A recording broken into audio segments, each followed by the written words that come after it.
పంచాయతీరాజ్ శాఖ మంత్రి సీతక్క మేడం అయితే చాలా బాధపడుతున్నదిలా. ఎందుకంటే కుక్కల మీద కొన్ని జాగర్లనైతే విష ప్రయోగం చేసి చంపిరు కదా.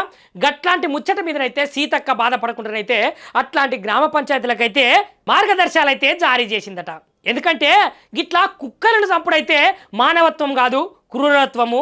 ఏ విధంగానైతే పిచ్చి కుక్కలుంటే అక్కడ ఉన్నటువంటి గ్రామ పంచాయతీలకైతే కంప్లైంట్ చేయాలి. వాటి మీదనైతే విష ప్రయోగం చేయొద్దు. వాటి మీద విష ప్రయోగం చేయకుండా గ్రామ పంచాయతీల కంప్లైంట్ చెప్తే వాళ్ళు దానికి తగినటువంటి పని అయితే చేస్తారు. కానీ గిట్లనైతే కుక్కలను అన్యాయంగా చంపుడైతే మానవత్వము అనిపించుకోదు అని మంత్రి సీతక్క మేడం అయితే చాలా బాధపడకుండా చెప్పింది. ఒకవేళ పిచ్చి కుక్కలు ఒకటో రెండో ఉంటే మాత్రం వాటిని అయితే నిర్మూలించవచ్చు.